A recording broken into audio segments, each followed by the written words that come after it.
Hello and welcome to the football show. Don't mind that intro. We're not having a Tyson Fury v Deontay Wilder match four. No, it's just a football show with me. My name is Wale and Amos, who's going to be joining me soon. Thank you for joining us again.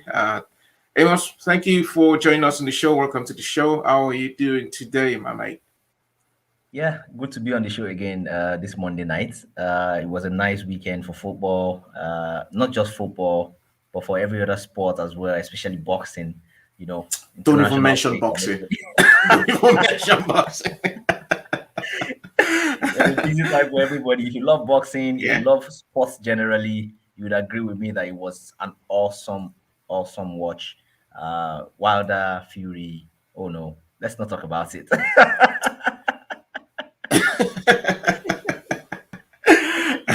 Yes, in the world of football, it's been really busy. Over the weekend, obviously, the Europe Nations League concluded with France beating Spain 2-1. Benzema with a wonderful goal, and Kylian Mbappe also from PSG scoring. Making sure that France became the second ever winner of the Europe Nations League. And obviously, the big one was what happened when Nigeria, uh, um, yesterday, Sunday, got one over, more like a revenge over the wild beast of Central African Republic, winning 2-0. And we're going to be talking a little bit more, no, actually a little bit more. We're going to be talking quite a lot on Nigeria's performance in the first leg, where obviously Nigeria Super Eagles lost 1-0 at the Teslim Balogun Stadium in Lagos. Some people have come to say that that was a shame of Lagos. I don't know. It happened. It happened. But Nigeria got another one better over the Wild Beast. Actually, the Super Eagles tamed the Wild Beast in Douala, Cameroon, where obviously the um, designated home ground of the Central African Republic due to issues and problem in that country. So, Amos, thank you again for joining us, and let's keep the ball rolling. The unthinkable happened at Teslim Balogun Stadium when the Wild Base of Central African Republic came to Lagos and struck at the dying minute to beat Nigeria Super Eagles 1-0. First and foremost, let me just take your assessment of that first leg. I know it's all gone, it's all in the past, but it has gone into the record books that Central African Republic minus about hundreds of, I don't know, in the ranking below the Super Eagles, came to Lagos, beat the Super Eagles 1-0, and whether we like it or not, that is going to stay in the record books. Your analysis, what was your take from that defeat at Lagos or in Lagos? Um, I mean, it was a good learning for us. You know, we had our hearts in our mouth. We were deeply Mm, shocked. You know, when we saw that result, when we finished, we couldn't even score. It was that bad. You know, against Central African Republic at our backyard in Lagos. You know, they came, they saw, and they conquered. That was the story. That's the short of the story.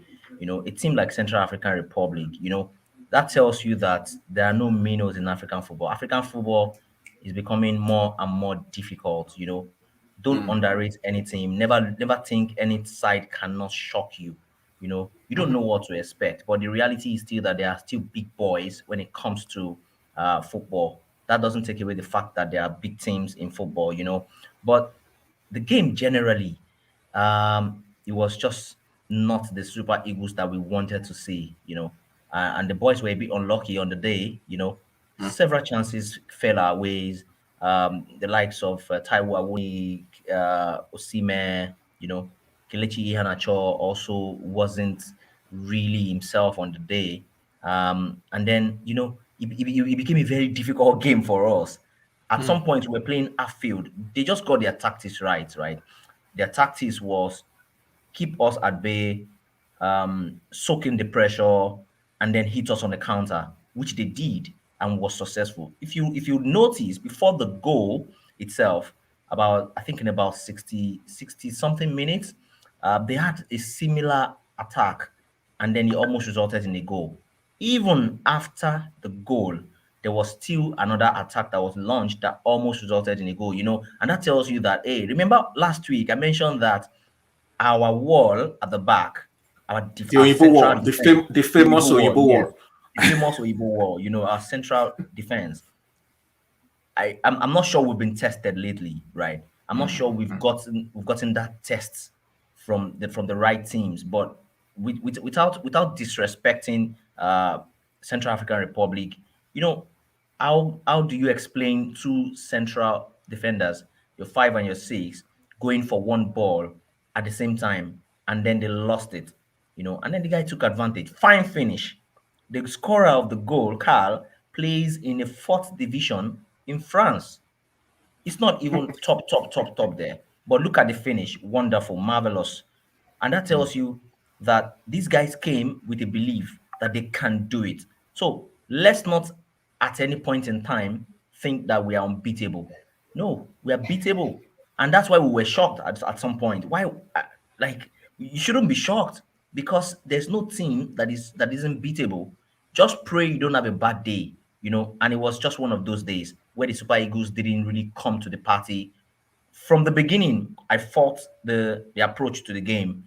I saw how General's men approached the game. They went that hungry, to kill the game from the get-go. When you're playing against the Mino in court, what you're supposed to do is to take the game head on, finish it off in the first half, and don't let them breathe. Don't give them some breathing space at all. We're not saying underrate the team, but hey, put your best men forward, get the goals. At some point, he brought on Taiwo Awoniyi, and then we're still going to get to that as well. And then it showed that, oh, Definitely. you're now desperate. You should be desperate about winning such a game in Lagos. Remember, Lagos is a famous ground for football, and football fans in Lagos don't take no for an answer. They don't take No. losing. They will never allow their team lose. After Central African Republic scored, they were booing the team. You Yep. know, the Lagos fans started booing the team, which I find very unpatriotic, actually. You don't boo your team because you're losing 1-0. That's the time to get behind them and push them harder to get the result. But I'm happy that we were able to make some adjustment. Look at how we approached the next game, and then it became a better approach. You don't. They came in the second half more serious, needed something urgently, but we couldn't get it, and it took Leon Balogun and Trust Ekong going forward, trying to get our goals. That tells you that something is fundamentally wrong. Remember, we also talked about the midfield. We mentioned something and Yeah. say, I was actually going to talk about that, Amos. So sorry to cut you short. yeah, I know during that game about halftime we spoke during that game. Was mm, it halftime or probably after the game itself? We spoke and talked about the kind of formation the Wild Beast manager set them up to play in Lagos. It was more like pack the bus, all right, and try as much as possible to get these guys on the counter. And it worked. It worked to the T, to the perfection, which was brilliant of them. We see teams play that in the Premier League. They just get one goal and that's it. That's it. mm, And so it's all done and dusted. Last week when we were talking about the Super Eagles, we mentioned the fact that we didn't have that permit me to use this word now, an unlocker. Is someone that holds the key to unlock a defense. Someone in the mode of JJ Okocha, probably Kano, Rumor, and what have you. And it was very glaring in that match when we played the Central African Republic in Lagos. Our midfielders were like, for me, first and foremost, I saw them majorly as too defensive. mm. Fine when we needed that goal, and Kenneth Raw actually came and brought Awuni and what have you, and. But the issue was when we had the opportunity to actually to pull the goals in the net, we couldn't. Hmm. And when we didn't have that opportunity to, when we actually wanted to break the lines, we couldn't because we didn't have someone at attacking midfielder to break those lines. Now in the second leg, um, we saw Raw brought in a certain Chidera Ejuke, who everybody now beginning to sing his song, thinking, oh, we've now found a new JJ. And I think that's probably being over the top because there can only be one JJ in culture. Yeah. Every other one will be, whoever they are. There can only be one JJ as far as I'm concerned. So do you think, having a look at the first leg and the second leg, would an educate be the right person to be the main person to actually unlock that wall that the CAR actually built when we played them in Lagos? Because some other Minos and some other smaller teams now will be looking at that perfection that CAR did in Lagos. I would probably want to, copy that template. So do you think Educate? I know Educate started the first leg, but the thing is, would it have been better if it was in the middle? Hmm. You know, instead of playing in from the wings. We saw what he did yesterday when he played against CAR away. He was cutting in, you know. So could he have been better used, you know, or should we just keep him where he is, at the right wing or the left wing? Yeah, so I mentioned sometime last week on the show that General for me is not. I've not seen General as someone who likes to experiment. Really, I feel like he's a bit being cautious of who he plays. Mm, He's someone who likes to stick with his old guards.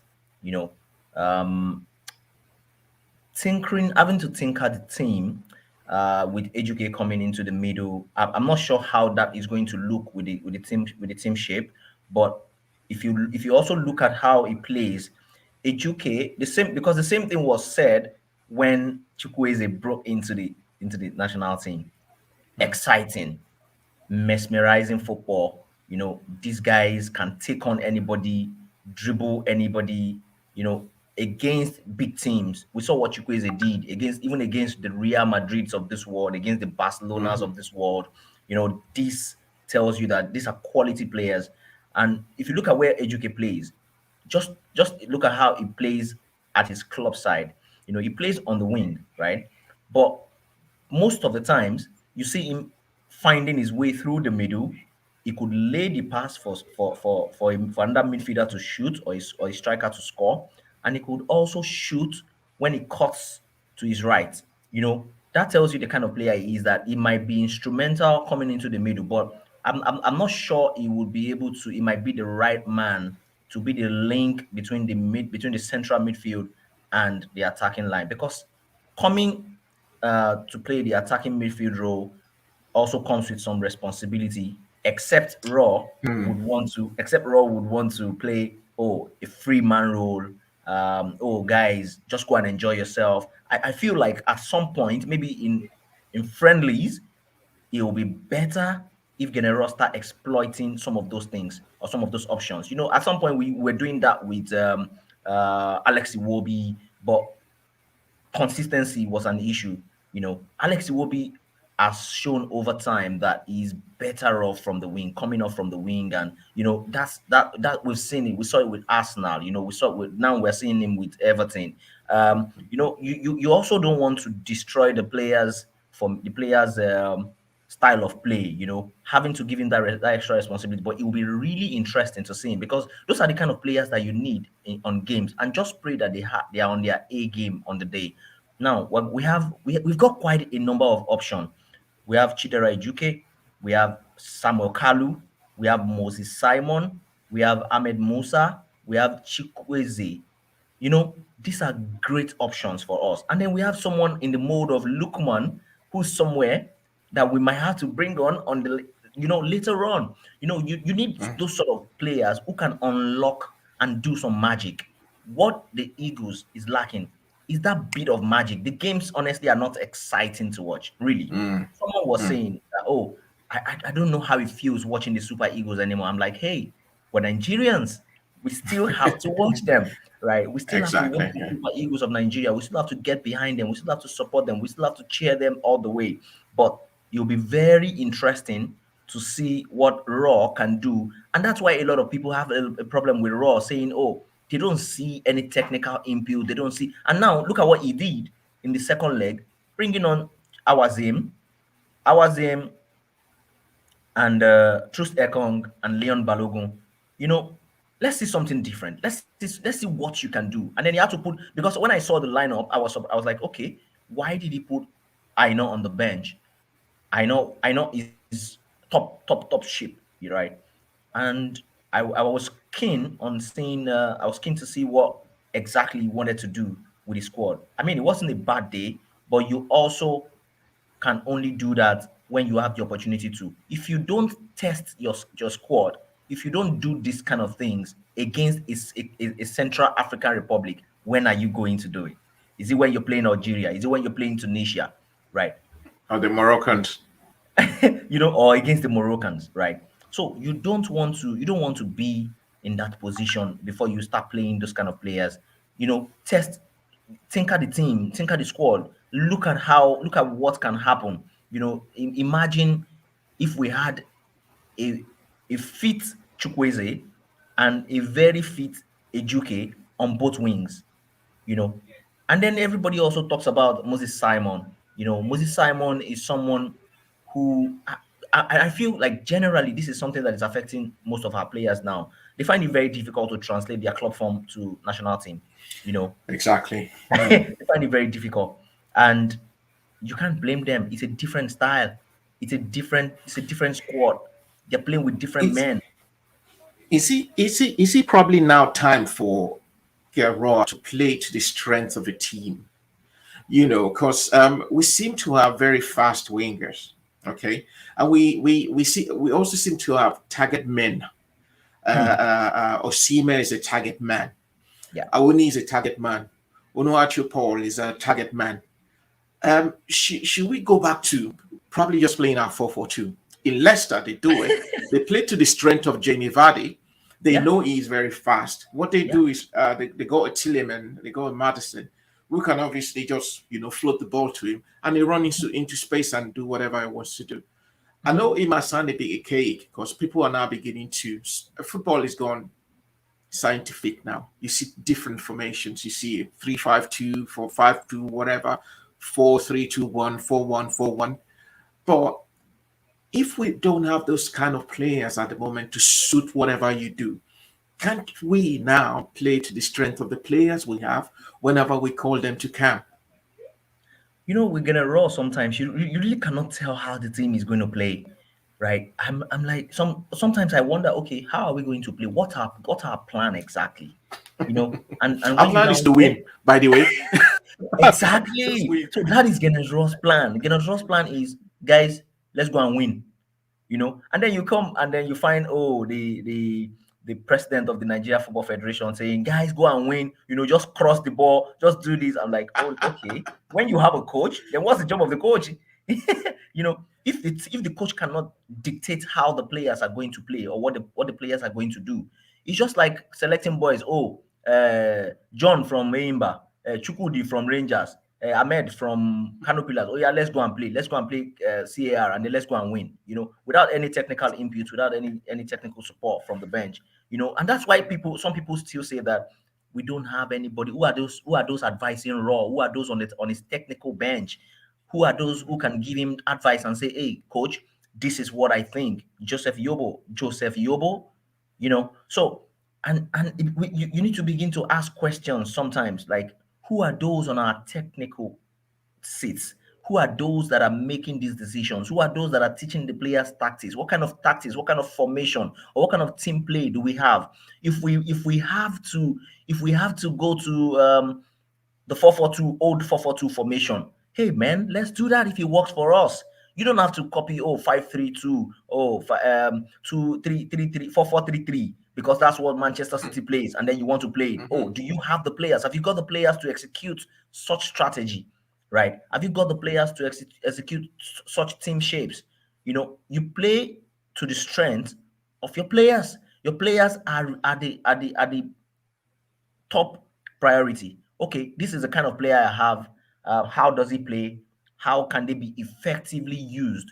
The job of the coach is basically to get the best out of the players, right? That there's no other way. There's no other way to it. There's no other way to explain this. Just get the best out of your players. We're missing Indidi. We're missing Etebo. What Mm, is the plan? Okay, what is the next thing? What else can we do to ensure that we don't get messed up? Joe Aribo is someone else that I think we need to also talk about. We need to also begin to talk about when we're talking about the attacking midfield role. Um, it, it seems to be settling now. I think he had a better game yesterday than the one in Lagos. It mm, was he couldn't find himself. He was really struggling to find himself, but he settled a bit in yesterday, and I think he's going to improve better. But you know, what exactly is the game plan? How do you want to win? If I want to watch the Super Eagles as a fan, what should I be expecting? If I'm watching Manchester City or if I'm watching an England, so to speak, I know that England are going to break from the wing because they've got exciting players from the wing. They've got um Bukayo Saka on the left. They've got Raheem and Sterling on the don't right. forget that wing backs. Don't forget that wing backs to always Exactly. They've bomb it also got forward. wing backs, right? They've Mhm. also got wing backs, and it's really, really important to understand the kind of players you have. Why did Manchester City sign what's his name? Kai Walker? Why did they sign Kai Walker? Every decision, right, comes has a reason. There's a reason for every decision that is being made on the technical bench. You just don't bring players to the Super Eagles. Remember, I talked about the new boy that was invited from Rangers. Okay, why did you bring this boy? What is your plan? How do you want to use him? I also made mention Mm, last week about Taiwo Awoniyi. How do you want to use Taiwo Awoniyi? I expected, like, okay, you guys, we need to kill this game.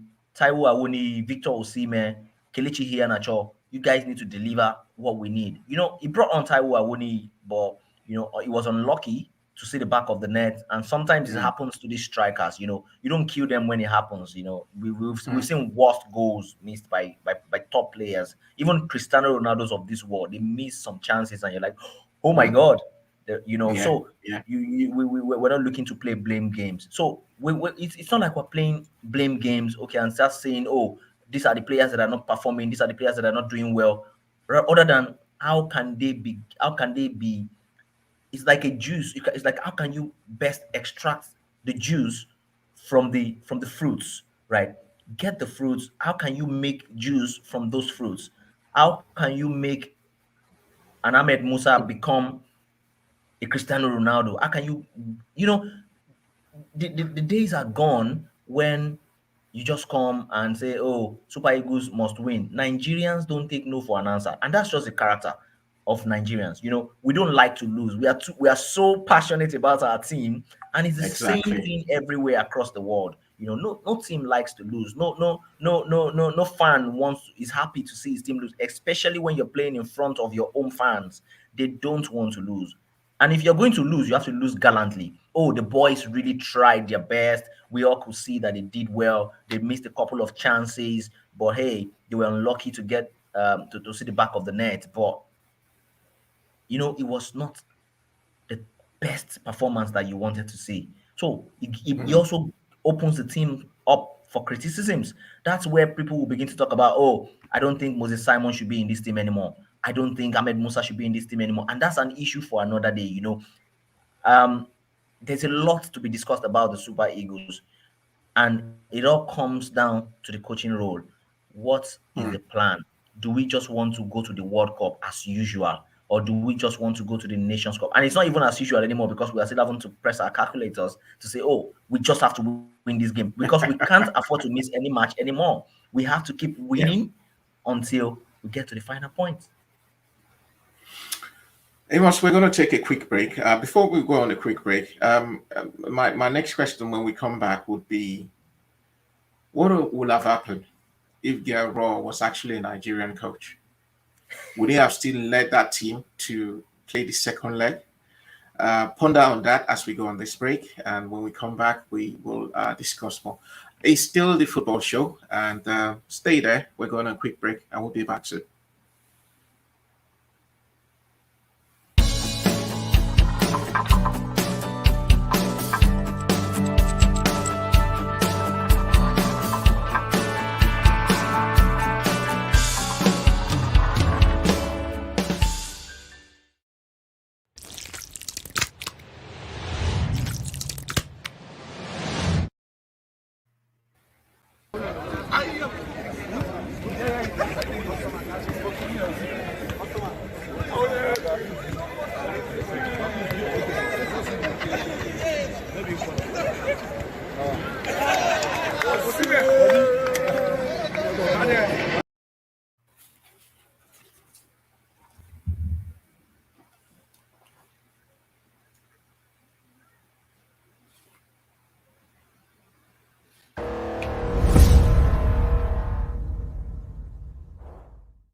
Welcome back. It's still the football show. My name is Wale. I am with my colleague Amos. Amos, before we went on that quick break, I mentioned, I asked a question. I said for you to ponder on that question and probably get your response when we come back. If Raw was probably named Wale Joseph and was the technical advisor, the manager, or the coach, or whatever you want to call it, of the Super Eagles last Thursday, and he had lost to Central African Republic, and we're expecting a second leg. And with the partisan Nigerian crowd at Lagos Stadium, at Teslim Balogun Stadium, booing the Super Eagles, do you think he will have survived? Do you think he will have been in the right mentality to lead that team to Douala to play Central African Republic? Do you think the NFF themselves, in their wisdom, will have let him take that team to Douala to play against Central African Republic in the second leg? Your opinion? Hmm. I think the issue here. So the Nigeria Football Federation have always come forward to say, "Oh, we've supported the team. We've provided everything that the team needs. We've always supported them. We've always paid up to date. We all know that up until last week or thereabout, General didn't get his eight months salary, and you begin to wonder, why should someone be working and then he doesn't get paid and you expect maximum results, right? You don't if it's like I'm working for you and then you don't pay me and then you expect me to be motivated. All of these things put together, goes to affect results, productivity. um Hitting the question straight on, honestly, he would have been on hot seat. That's the truth. If you lose to CAR in Lagos as a local coach, a Nigerian coach, you know, I'm not sure what the headlines will be saying the next day. The headlines will be screaming. The Mm, headlines will be screaming because they would come for his head. Like, this guy is a bad coach. I've told you guys, he's a terrible coach. So, but that doesn't you, and the reason why I started from the point of motivation is because the level of support given to Nigerian coaches when they are the is really, really different when it comes to the foreign coach. And we all know that. We all see it. We all see it. But even if the NFF would come out and say, "Oh, we support our coaches, we support XYZ," if it's a foreigner or a Nigerian, we're going to support them.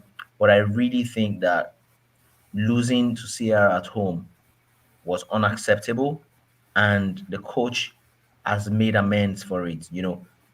These things happen in football. This is football. It doesn't mean that the coach is a bad coach, even though some people still say that, oh, they still question Raw. But for me, the most interesting part of coaching and the squad, the team, is what is the task at stake, right? It's fine to lose a game. Oh, it's just a game. But ultimately, how does it affect the team when you look at the table? Manchester United drop points, England loses games, Brazil loses games, but on the overall, when we lose, how does it affect us in the standings? Football is not, oh, if you lose, oh, chase him out. No, football doesn't work that way. There's a mhm, plan. The plan is get us to Nations Cup, get us to the World Cup. Oh, when we get to the World Cup, we want to get to quarterfinals. right? So what is the plan? What exactly is the plan? If he's still on course, I don't think there's a point to call for his head. Why should you call for his head when he's on top of the log? Hey, on what basis are you going to say you want to have him axed because he lost to Central African Republic? It happens. There are upsets in football. Sheriff, FC Sheriff, They beat did they Real get Madrid. nobody called Yeah, for for anybody's head, right? yeah. This happen in football. On the overall, or where does it put us? Where do we find ourselves? You know, in and because of the way people have been treated in the past, and that's why we're having this kind of discussion, this kind of Yeah. conversation to say, oh, if you were a local coach, how would he have been treated? I Mm. would also suggest that it would be nice, regardless of the skin color of the coach, regardless of where he is from, if he's still on course, you gave him a mandate. Take us to the World Cup, take us to wherever it is in the moon or something. If he's still on course, then there's no cause for alarm. That's what I think. Uh, sometimes we try to get too passionate about the team and say, "Oh no, we're Mhm. not supposed to lose." Who told you you're not supposed to lose? Who says you're going to win all games? Who says Exactly. you're going to trash everybody that you meet? You're going to crush everyone. If you're going to crush everyone, why don't you just win the Nations Cup back to back? There were times we were out of the Nations Cup. We didn't even participate in the Nations Cup. It wasn't that we were Exactly. that the coach was not good, or teams that lose out of tournaments. It's not like the coaches are bad. Some things happen in football. Just yesterday we were watching Spain and France. France, right? Hey, anything can happen. It's football, and it was just one moment, just one decision that changed the moment for Spain. So those things happen. Just one moment in football can change the meaning for the entire outcome for everybody. So just to answer straight up, I don't think that we would have, from my own point of view, I don't think it would have been fair if you were a Nigerian coach to start calling for his head, to say, oh, this coach needs to go or he doesn't need to go. But when we started questioning Raw was, how can your team be leading 4-0 and then they came back? Yeah, I think that was Sierra Leone, right? 4-0. Yeah. And then the guys came back 4-4. That was the height of it. If it had It happened was. back to back, let's say, oh, after 4-4, then we start questioning, oh, what's wrong with this coach? Is this coach all right? And then we start saying, okay, can we change something? What can we change? But my own question is still, who are those that are working with Raw? Like, I still find it very difficult to swallow. I find it a bitter pill to swallow, to say, who are those advising Raw on the bench? Who are those working with him? What technical knowledge do they have about the game of football, about coaching? So, and I'm never going to come to terms with the fact that, we see these things in club football. Oh, okay, yeah, Kolo Toure getting back to with his former boss, and then he was Rangers. assistant Yeah. coach. Some of these Mm. guys happen, some of these things happen. Lampard also became a coach, but they went through some some knowledge. They went through some learnings before they got there, before they assumed those role. Look at Arteta today, but it's you just don't pick someone and then dump him on the bench of the Super Eagles because he was an ex-player or because he was one of the most capped players. You don't reward people like that. It's a very, very difficult seat. In fact, sometimes the assistant coaches understand the game better than the head coach. Sometimes, because Yep. they sometimes have been in the game for very long time, and then the head coach just comes and say, "Oh, okay, guys, I've got this job here. What are we going to approach it?" And then he takes advice from them here and there. But I'm not going to be one of those who's going to say, oh, let's sack Raw, let's fire Raw, because I don't know what the terms of his contract is. I don't know what mandate the Mhm. the federation has given him, and say, oh, Raw, take us to the World Cup. If we're on track to go to the World Cup, it's fine. It's I fine. think I'll totally agree with you there because as far as he's still within his mandate, and he is, to be fair to him, no matter what the way we play, he's still winning games. We had a hiccup when CAR came to town, but hey, he won the second leg, and we're still top of the log, just like you said. And with regards to Yobo, and I don't want to be very critical. I don't want to be too critical of Yobo, and I don't want to be very judgmental about Yobo. Um,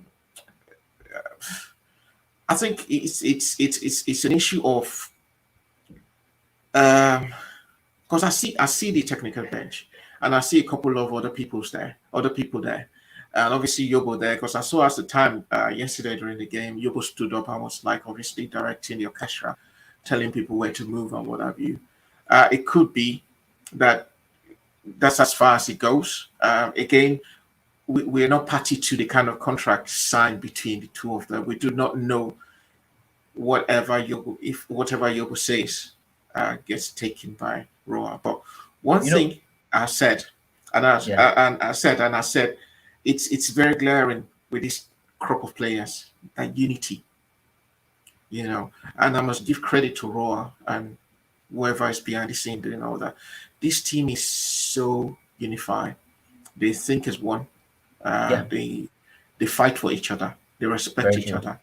There's very no true. division there. At least it's not glaring to the public. When I see them play, um, and I see what's his name, one half of the Oyibo world, True Seco, Yeah, when he started his own YouTube channel, and the way he went behind the scene and talking to the other players, the fellow brothers. So I see them as a family band of brothers anyway. I could very true. see that there's this unity, and it must have been built by somebody, Hmm. and kudos to Raw for that. But when it comes to that technical aspect of because we're not going to be playing Sierra, Liberia, Sierra Leone all the time.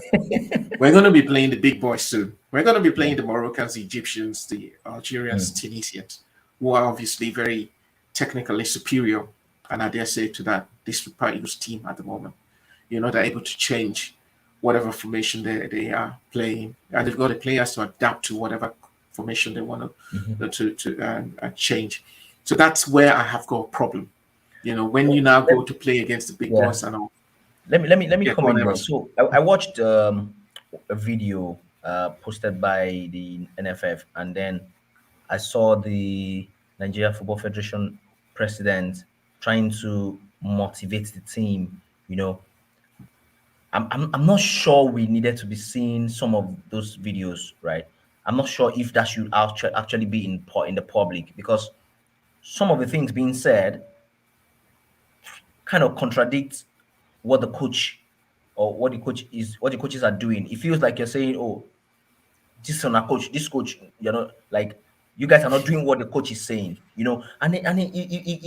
begin to question if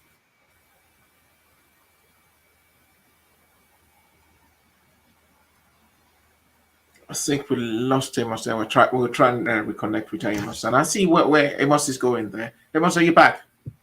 yes, Okay, and I see yeah, when you're network going there, damage and will I happen. remembered. I remember when we played. Was it the 4-4 against Sierra Leone?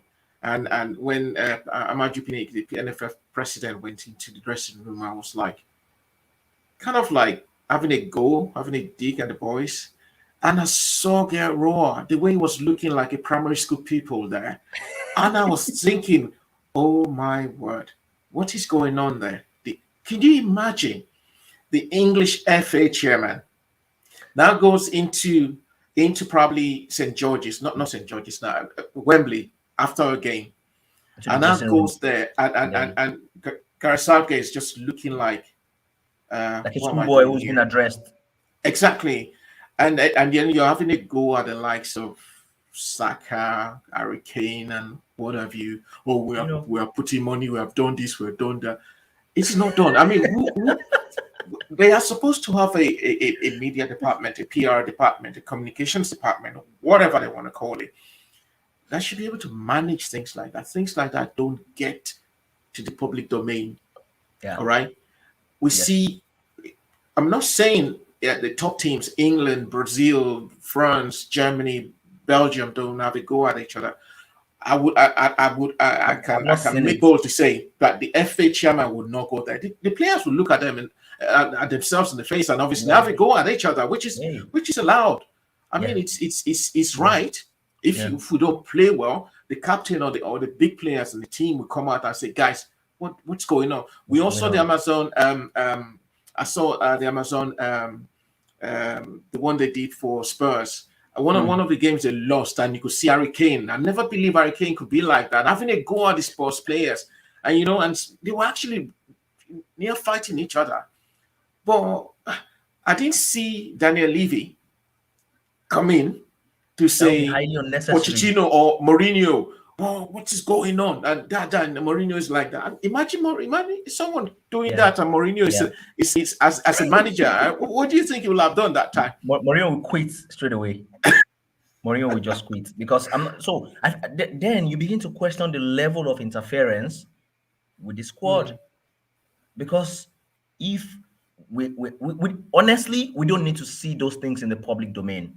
Don't okay. show us these things honestly. Mm, I got mm, really pissed when watching some of these videos and I'm like, why is the NFF TV showing us these things? You guys don't need to show us all of these things. This no, is our no. biggest property, the Super Eagles, right? Show us their games, show us the motivational side, show us when the boys are getting together. That's all we need to see. We don't want to see Mm, where the president is talking to the boys like he's addressing some schoolboys and saying, "Oh, you," and then the coach is like, "Oh, my boss is speaking." No, my boss is it speaking. begins to it begins to send a very wrong message to a lot of people to say, "Is this Mm, what goes on at the back of the scene?" And then, there's more than meets the eyes when we talk about football. A lot of people just come to the screen, oh, the Super Eagles is playing today. You don't know what happened at their training camp yesterday. You're not sure what yep. happened at their hotel camp yesterday. You're not Mm-hmm. sure what happened all through the night, overnight, you know. So, and they're meant to be professional and they're meant to be treated as professionals. Talking about treating them as professionals, you're owing them, you were owing the coaches, and then you want to get the best out of them. It's a bit difficult. It's a bit really difficult. L- that's why when I hear people being too critical about Raw, I'm like, you just don't know how it works. When you are deep, when you understand Nigerian football and what goes on behind the scene, Mm, sometimes you begin to coach the coach, you start cutting the coaches some slack. yeah. We might question why that particular coach to say, oh, what has he done? What's his pedigree? What has he achieved? Which team has he coached? What qualifies him for this job of the Super Eagles? But when the coach gets in, he finds his way in. All we need to do is just support the coach and then critique their performances, not criticizing them to say, oh, he's bad, he's a bad coach because he lost one game. You know, Mm, it's not a fair way to judge the coach. It's never a fair no. way to judge the coach. You judge the Mm, coach based on the results per the task that was handed him. You know, you don't come and say, "Oh no, you're a loser, you're a bad coach." General doesn't know anything. If you go to Twitter or you go to Facebook, you find a lot of uh, information about a lot of things in those public Ni- spaces. Nigeria is a country of over 200 million coaches. We all know it all. Yeah, We know all the systems. We know all the technicalities of football. So I suppose that's the ingenuity of being a Nigerian, and mm, especially a Nigerian that is passionate about football. Amos, we had a few new faces in the Super Eagles. We had the Awonis, the Bassis that came in. And what was your assessment? I know Bassi did not play at all. And I know you questioned why he was brought in. What was the purpose? Why was he brought in? Awoni played a few minutes again in the first leg. What would you say your assessment is? I know it's very difficult to judge someone with a few minutes a few minutes. in the pitch of play, but we seem to be very blessed when it comes to strikers. Mm. The old-fashioned strikers, I call them, because you see Mensa Wuni, Onuachu, they're all old-fashioned strikers. They're like, just give me the ball and I'll And I'll score, net. and I'll score. Iheanacho, it's a bit different. It's a bit different because he can play as a support striker. We see him play that at Leicester, playing support striker to role to Jimmy Vardy. So, what would you say your assessment is of Alwoni and the Bassi? Do you think it would be right for the coach, the manager, the technical advisor to call them up again at least to be part of this family, because you never know, injuries might come, loss of form might come, whatever might, COVID might come, along the line. So do you think these guys should be given a look in much later? Yeah, I'm trying to look at the next international break that we will have, because I feel like the next international break might just be a friendly opportunity towards the end of the year, because it looks like until next year we might not see any more games. I'm not sure. Uh, for the likes of Taiwo Awoniyi that were brought in for the first time, yeah, it's not a bad outing, so to say, because you see how he also dropped in. Apart from the goals that the chance that he missed, you Hmm. also see how he plays with it deeply. He comes deeply to get the ball, and it reminds me of when Keshi was a coach. When you had um, Emmanuel Emenike up front, and then you had what's his name now supporting him, Brown Ideye. They were a Yeah. force. Brown Ideye was dropping, doing all the dirty jobs. He was getting the ball. They were both attackers, right? They Hmm. were both strikers. See, and that's what we say with play to the strength of your team. If you know your players, it's about knowing your players and how to Hmm. effectively use them. You know, know your players, know your squad, and how they can become very useful for your squad. So for Taiwo Awoniyi, I would say let's bring him back again, give him some opportunity. We know what he can do. They're not; these guys are not new to the game. We've seen them. We know them. They are players who grew from the ranks. Taiwo Awoniyi was a product of every developmental stage. He grew through the ranks, and here he is at the top level. Kelechi Iheanacho, it might have been a bad game for him. It might have been not bad game, so to say. It might not be the best of performance at the time, but we know what he can do. We saw what he did in the previous game before Car, against Cape Verde, and we know what Kelechi Iheanacho is capable of. Players are humans as well. They also have bad games. They also have bad days. Like these things Hmm. happen. That doesn't make them less of a player, you know. But what are the options? That's what we're saying. When these guys are not having their best games, what are the options that you have? If you're going to bring on new person to the Super Eagles, like there's Terry Murphy there. We're so blessed with this crop of players right Yeah. now. And if we don't get our squad together, if we don't get our asses together, it's going to be a real big problem for us in the future. Because when we just go to the World Cup, it's going to be let's just go to the World Cup and see what can happen. If somebody comes and say, "Oh, how is the Super Eagles going to play?" Oh, yeah, we're going to play this formation. Oh, we expect to see some crosses. We expect to see XYZ. We expect to see certain player do this, do that. But it becomes very difficult to explain because different games, you see, we're just trying to trust the ball forward. Like against Kara in the first leg, we're just trying to, even the guys who were playing on the wings, they were not so clinical with their crosses. Moses Yeah. Simon, I said earlier, struggled to replicate his direct form. It's not. I He see, didn't bring it. and I must say, with a few other players too, especially in the attack, Yes, Osimhen was, Kiana Cho, the same thing.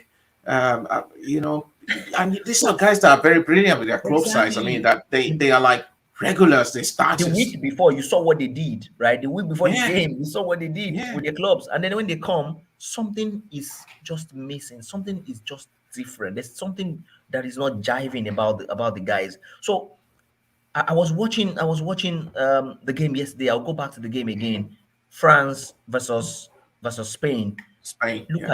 at the deliveries, the quality of the deliveries from the Mm. wings. You just gotta love it. Like if you watch a Bernardo Silva, if you watch, see their final balls are very, very key. Mm. Growing up, when we're playing football, or when I was playing football, I'm not so old right now. so, so coaches tell you your final deliveries are very important. If you're a winger, if you're playing from Mm. the wing, the final balls are super, super important. So, Mm. what kind of training do these guys get when they come to the national team? Are we going to start teaching them basics again? Are we going to start teaching them how to deliver those final balls when they come to the Super Eagles, when they're playing with their team? Moses Simon had a lot of assists. Go and check his assists in France, and then Exactly. you tell. So what exactly changes? Is it the players that he is playing with? Is it the positioning of the striker that is not working with what he is doing? That is not that is not commensurate to his own moves as well. You just there's a lot to talk about with this thing. So bringing on these new guys, give them an opportunity, but a justified call up. The kind of people that I want to see are maybe, I don't know if Ebere Eze is gone. I'm not sure. Mm, If we still have some hope of having him back, I'm not so sure. I'm not sure what the state of Lukman Ademola Lukman is. I'm not so sure what the yeah. status is right now, what the position of the NFF at the moment. But our final balls are important, super important. I was watching Ejuke's highlight someday, and I'm like, this guy is super good. He's Yes. a top player. Look at his final balls. When he cuts to the midfield and then lays the ball for a midfielder to score, or he lays the ball for a striker, or he shoots directly at goal. And I'm like, these guys can do the same thing for us. What exactly is going on? So, and that's where the technical input comes in. Oh, guys, this is what I want you to do when you get to the final third. And the strikers, tell them where you want them to be. You know, look at Hurricane. Before, I think it was before the weekend, before last week, they were trusting the ball. Even when they played against Arsenal, their game plan was trust the ball forward, and it wasn't working. But it worked in the Hmm. next game, right? So have a game plan, stick with the process, let your players get adapted to it. But I'm not so sure what the plan is right now. And you remember you were also saying, should we go back to the old 4-4-2 where the wingers are the most effective? You've got effective wingers, but we don't understand what's going right now. We don't understand. As we round up, we had a player that clocked 100 caps for the Super Eagles, and there was confusion about should have been when he played Cape Verde. No, it was Central African Republic. Blah blah blah blah. But all that is now being sorted out thanks to FIFA. I wonder if our people weren't looking at FIFA's records, even Mm, though we had representations there. So anyway, he's Ahmed Musa. He's the Super Eagles captain. A lot have been said about him. Some people said, "Oh, why is he still playing for that team?" Some people will call it quota system. Some people will say they, but whatever. That guy, personally, I think that guy still has a thing or two to offer that Super Eagles team. He's more like a quarterback, like he's a cheerleader. It might not be that influential when he plays, but and it goes back to what I said about having a band of brothers. This team is like a band of brothers. Okay, so it's like Musa seems to be one of the fabrics that actually holds that team. He might not be playing superbly when he goes on the pitch of play, but his experience is the way he motivates the others mm, is invaluable. I mean, having 100 caps for national team is no joke. Thiago Silva just had it for Brazil, 100 mm. caps. And to join a league like that, Ahmed Musa, it must have been really, really very commendable. And your say on Ahmed Musa as we round up. Um, Anybody asking for Ahmed Musa not to be part of the team anymore, I would say probably does not understand football. Or you are just obsessed with the fact that he's from a particular region. You have this idea to say, oh, he's in the squad because of this, or no. So Ahmed Musa burst onto the scene in the 2010s, and it took him over 11 years, and he's come good, 101 or 100. I'm not sure which one it is right now, but I know is that Nice he has 100. he has, he has reached over 100. you know Yeah. so, but if you look at Ahmed Musa's, just look at the last one. Nigerians forget, honestly, and that's the thing with Nigerian football supporters. We forget the heroics of our players. Yes. What Ahmed Musa has done for the Super Eagles, right? Is look at the World Cup. Was it against Iceland? Look at the goals Ahmed Musa Mm, scored. Look at mm, his contribution. And when he's playing for the Super Eagles on his good days, you see what Ahmed Musa can do. Ahmed Musa is quick. Ahmed Musa is very effective pushing the teams backward, because of his pace. Ahmed Musa is mm, very instrumental to the Super Eagles, and he's the captain of the team. It's like telling him at 28, you're asking him to get out of the team. Sometimes I find it very difficult to understand. In fact, some time ago, I think it was last week, I was watching, or 2 weeks ago, I was watching Moses Simon, and I'm like, I know Victor Moses. all right, Vicky Mo, And I yeah. said to myself, like, why is Victor Moses not in the Super Eagles? So just some random thoughts. Mm, Victor Moses is just 30, and then you begin to ask some questions to say, what's going on? He's just 28. He's not an old man. Why are you asking him to leave? The same way we got rid of John Odion Igalo with our bad mouth, mm, you know. yeah, that's true. With That's our true. bad mouth, we say, oh no, Igalo is finished. Oh no, Ahmed Musa is finished. The way we get behind our team, the attitude really needs to change from Nigerian football supporters. Really, that's not the best way to support your team. That's not the best way to support your players. They might have it. See, they are humans as well. Where you work, are you always 100%? Nope. Do you deliver 100% where you work all the time? Nope. No. And you expect the players to come and give super hero performance. And don't forget the experience. You cannot buy it. That's the thing. Exactly.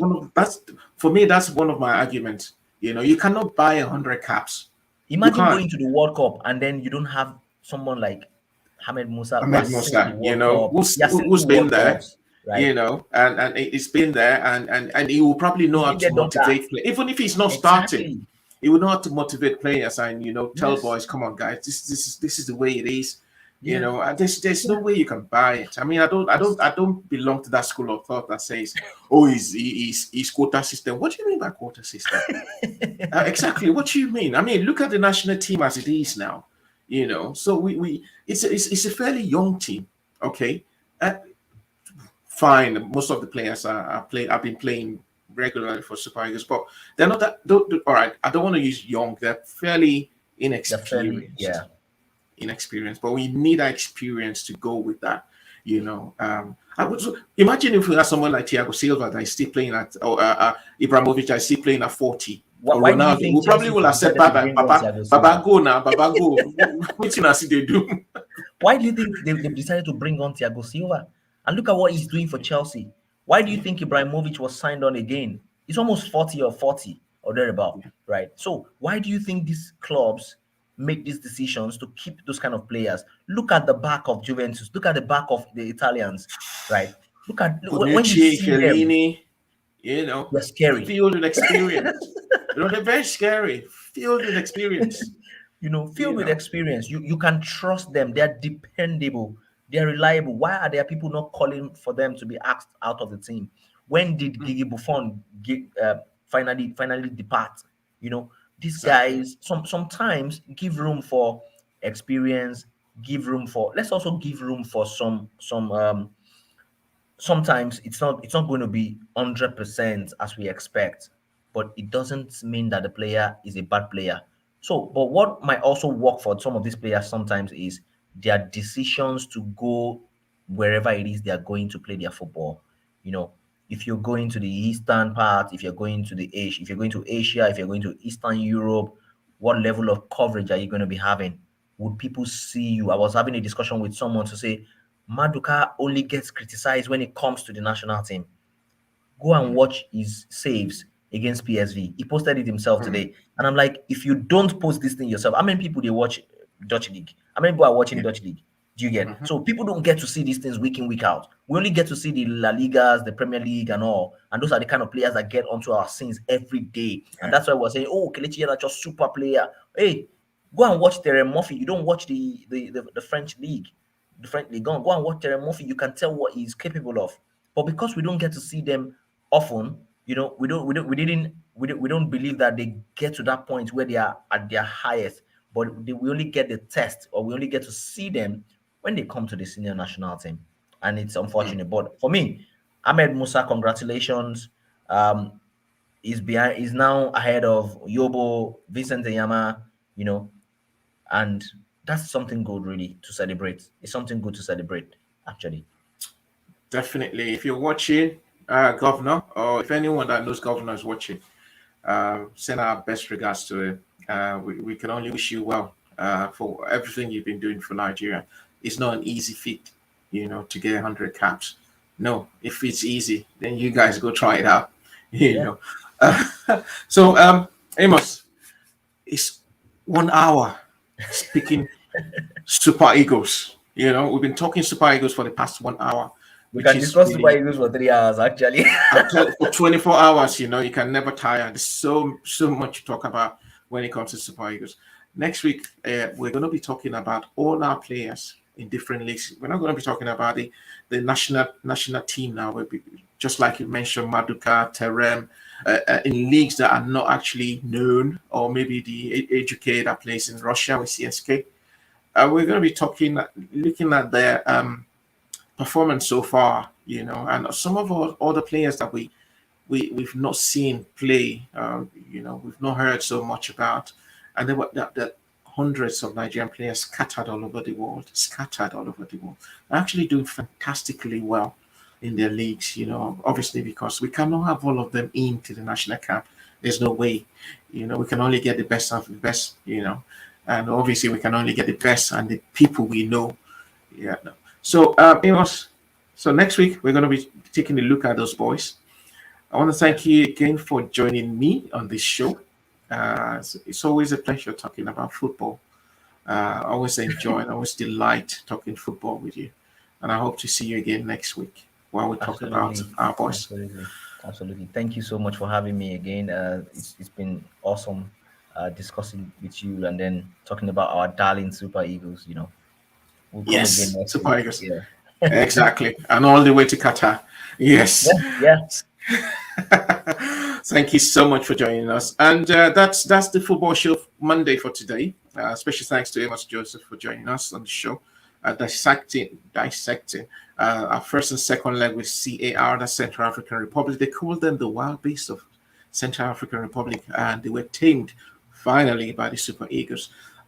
Next week, we're going to be looking at these boys, especially those ones that play in the so-called lesser league that you don't see often. We're going to be talking about the Amos and I. We're going to be here talking about a few of them. Okay. So I want to thank you for being there, watching, and please tell someone about the football show Monday. If you like what we do, give us a thumbs up and obviously tell people about us. Okay. Special thanks to my producers, to my director and series producer, Yomi Omobeja, who's behind the scene making sure everything is okay. Thanks, Yomi, for that. And to you out there for watching, thank you. See you again next Monday when we talk football. Bye.